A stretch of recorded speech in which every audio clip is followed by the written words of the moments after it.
सौम्या ने किराए का फ्लैट 2 दिन पहले ही बदला था। वो अपने पति को लंच बॉक्स पकड़ाकर वापस घर में जा ही रही थी कि अचानक उसने देखा एक महिला गाड़ी में से उतर रही है। मोनिका, पहचाना? मैं सौम्या। याद आया? सौम्या, अच्छा हाँ याद आया। हम दोनों एक ही क्लास में पढ़ते थे। और बताओ कैसी हो? और पहले तो तुम्हें कभी नहीं देखा। हाँ, वो मेरे हस्बैंड की नौकरी की वजह से हमने ये फ्लैट किराए पर लिया है। अभी 2 दिन पहले ही आए हैं। मुझे ये तो पता था कि तुम्हारी शादी भी इंदौर में ही हुई है, पर हम इतने पास में रहेंगे ये नहीं पता था। अच्छा, तुझे वो स्वीटी याद है जो हमारे समोसे खा जाती? अच्छा चलो मिलते हैं फिर। वो मुझे एसी में रहने की आदत है तो सड़क पर इतनी देर खड़ी नहीं होती। चल ठीक है, फिर आराम से बात करेंगे। मोनिका और सौम्या स्कूल में साथ पढ़ती थी, पर मोनिका को अपनी अमीरी का शुरू से ही घमंड रहा और अब तो उसकी ससुराल भी पैसे वाली थी। एक दिन, जी मुझे मोनिका से मिलना है। आप यहाँ ड्राइंग रूम में बैठिए, मैं अभी मेम साहब को कहकर आता हूँ। नौकर सौम्या को ड्राइंग रूम में बैठाकर मोनिका को बुलाने चला जाता है। कुछ देर बाद मोनिका अपने कमरे में से बाहर आती है। सोहन, इनके लिए कुछ जूस या चाय वगैरह दो। क्या लोगी सौम्या? अरे चाय वगैरह तो मैं खुद ही बनाकर पी लूंगी, मेरी सहेली का ही तो घर है। मैं तो तुझे ये आम का अचार देने आई थी, मेरी सास ने गांव से डलवा कर भेजा है। वो हर साल सीजन में गांव से अचार मुझे डलवा कर भेज देती हैं। ये ले।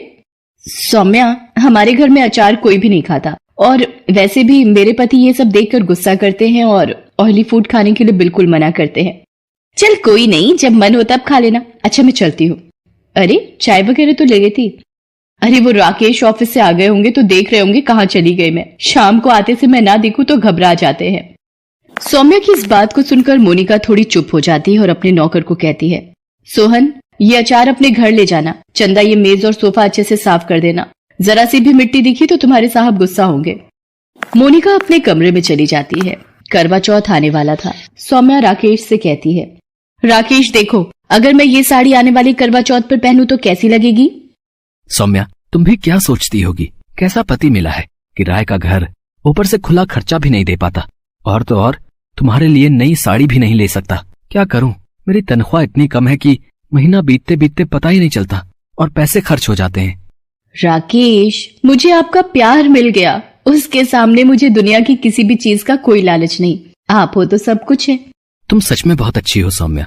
अच्छा एक काम करो, ये 1000 रुपए रख लो, करवा चौथ व्रत का सामान ले आना। ठीक है, आपकी खुशी के लिए मैं ले आऊंगी। शाम को सौम्या बाजार जाने लगती है, तभी मोनिका आ जाती है। मोनिका, अरे तू आज मेरे यहाँ आ बैठ और बता कैसी है? मैं ठीक हूँ।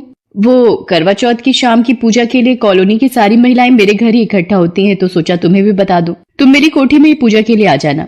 पंडिताइन जी टाइम पर आ जाएंगी। अच्छा, ये तो बहुत अच्छी बात है। सब मिलकर पूजा करेंगे, फिर एक साथ बातें करेंगे तो अलग ही मजा आएगा। अच्छा तू बैठ, मैंने राजमा चावल बनाए हैं, मेरे हाथ के खाकर जाना। नहीं, मैं डाइट प्लान से ही चलती हूँ। अभी मुझे घर जाकर एक्सरसाइज भी करनी है, मेरी ट्रेनर आ गई होगी। सौम्या चुप हो जाती है। कुछ दिन बाद करवा चौथ का व्रत आता है और कॉलोनी की सारी औरतें तैयार होकर मोनिका के घर पहुंचती हैं। कुछ देर बाद सौम्या भी पहुंच जाती है। मोनिका जी, आपकी साड़ी तो हर बार की तरह इस बार भी सबसे अलग और सुंदर है। जी मिसेस चावला, वो मेरे मुंबई के पर्सनल फैशन डिजाइनर ने डिजाइन की है, पूरे 10 लाख की है। वैसे सच में मोनिका जी, करवा चौथ मनाने का असली मजा तो आपकी कोठी पर ही आता है।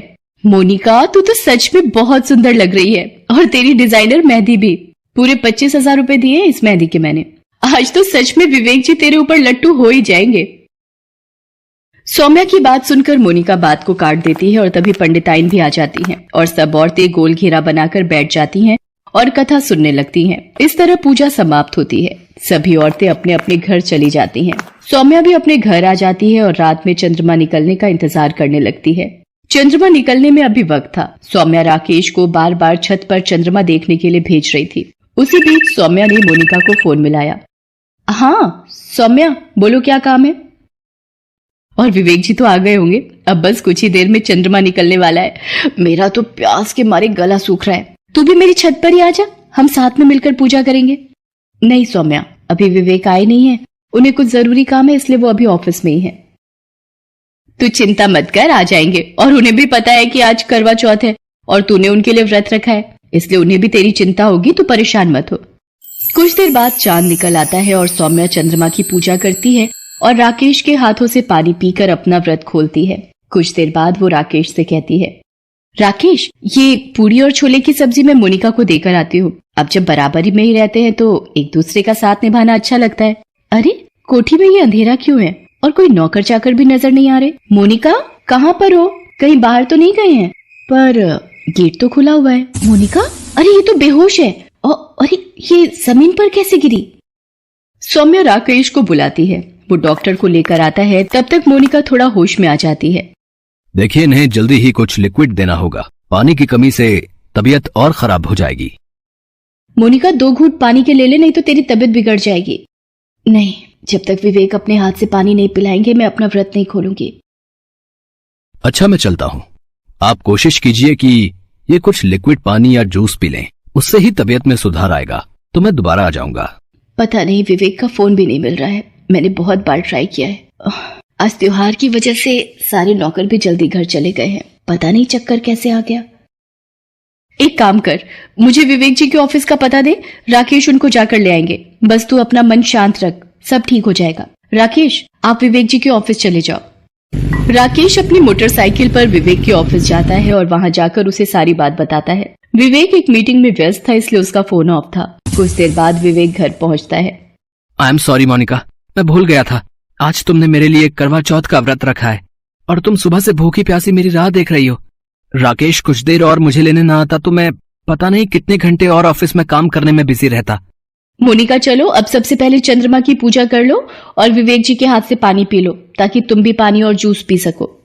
मोनिका चंद्रमा की पूजा करती है और विवेक के हाथों से पानी पीती है।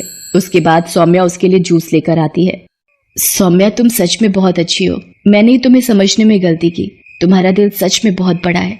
आपका भी बहुत बहुत धन्यवाद राकेश जी, आपने मेरे लिए इतना कुछ किया। सच में हमें तो आपको धन्यवाद देना चाहिए। आप जैसे इतने अच्छे पड़ोसी हमें मिले हैं, ये तो हमारा सौभाग्य है। विवेक, सौम्या मेरे बचपन की सहेली है। हम दोनों साथ में ही स्कूल में पढ़ते थे, पर ना जाने अमीरी ने मेरी आंखों पर कैसी अंधी पट्टी बांध रखी थी, जो आज मैंने खोल दी है। मोनिका, और मैं भी तुमसे वादा करता हूँ कि अपनी जिंदगी में काम के साथ साथ अपने रिश्ते को भी अहमियत दूंगा। उस दिन अमीर गरीब का करवा चौथ आपसी रिश्तों में प्यार भर देता है।